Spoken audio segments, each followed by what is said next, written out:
বাংলাদেশ জামাত ইসলামী ক্ষমতায় গেলে এদেশের মানুষকে একটি দারিদ্র্যমুক্ত দেশ উপহার দেবে বলে মন্তব্য করেছেন বাংলাদেশ জামাত ইসলামী চাঁদপুর ১ কচুয়া আসনের সংসদ সদস্য প্রার্থী বিশিষ্ট ইসলামী আলোচক বাংলাদেশ মজলিসে মুফাসসিরিনের কেন্দ্রীয় সহকারী সেক্রেটারি মুহাদ্দিস মোহাম্মদ আবু নসর সোমবার বিকেলে বাংলাদেশ জামাত ইসলামী কচুয়া উপজেলার ১ নং সাচার ইউনিয়নের ১ নং ও ২ নং ওয়ার্ডের ওয়ার্ড সম্মেলনের প্রধান অতিথি হিসেবে তিনি কথা বলেন।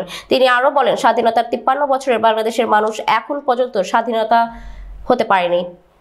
বাংলাদেশের মুক্তিযোদ্ধার যে স্বপ্ন নিয়ে এই দেশকে স্বাধীন করেছিল তাদের এই স্বপ্ন পূরণ হয়নি। মানুষ এখন পর্যন্ত দারিদ্রতা থেকে মুক্তি পায়নি। গুম, খুন, রাহাজানি, জুলুম, অত্যাচার ও নিপীড়ন সবকিছুই আগের মতো রয়েছে। সময় পাল্টালেও এখন ক্ষমতার হাত বদল হলো এদেশের মানুষের ভাগ্যের কোনো উন্নতি হয়নি। সেজন্য তিনি মানুষকে আগামী দিনে তাদের নিজেদের প্রতিনিধি নিজেকেই নির্বাচন করার আহ্বান জানান। তিনি বলেন, ভোটবিহীন নির্বাচনের যে কালচার এদেশে শুরু হয়েছিল, বাংলাদেশের মানুষ তাদেরকে ঘৃণা ভরে প্রত্যাখ্যান করেছে। আজকে তারা দেশ ছাড়া হয়েছে। তিনি হুঁশিয়ার করে দিয়ে বলেন, আবারও যারা একই রকম করে দেশের মানুষের ভোটের অধিকার লুণ্ঠন করার চেষ্টা করবে তাদের পরিণত ওই স্বৈরাচারী শেখ হাসিনার মতোই হবে। তাই তিনি আগামী দিনে জামাত ইসলামের হাতকে মজবুত করার জন্য সবাইকে ঐক্যবদ্ধ হওয়ার আহ্বান জানান।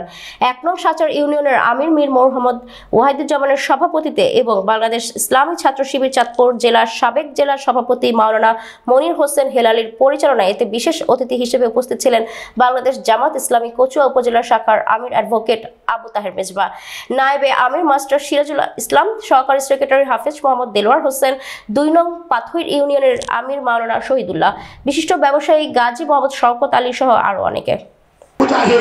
এই দুই মন্ত্রীর বিরুদ্ধে ১ টাকার দুর্নীতি কেউ প্রমাণ করতে পারছে? ১ টাকার দুর্নীতি কেউ প্রমাণ করতে পারে নাই। আপনারা জানেন, গত কয়েকদিন আগে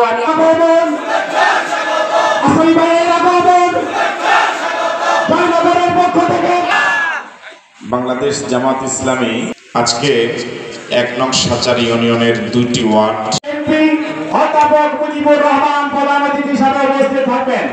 আগামী ২৫শে জানুয়ারি বাংলাদেশ জামাত ইসলামের নেতা কর্মীরা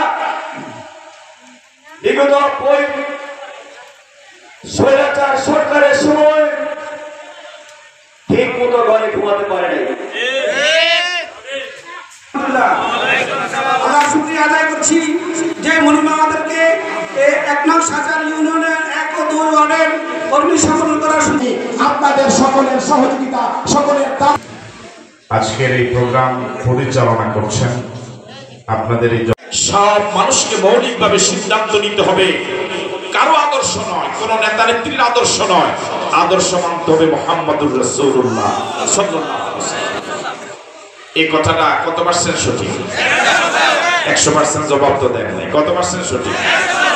এই পৃথিবীতে একটা গরুর আইন মানে না, একটা গাধার আইন মানে না, একটা কুকুর আইন মানে না। আশরাফুল মাখলুকাত মানুষ, সে তার মতো আরেকজন মানুষের আইন মেনে চলবে। এটা কি মানুষের জন্য ইজ্জতের না বেইজ্জতের? মানুষের মালিক কয়জন?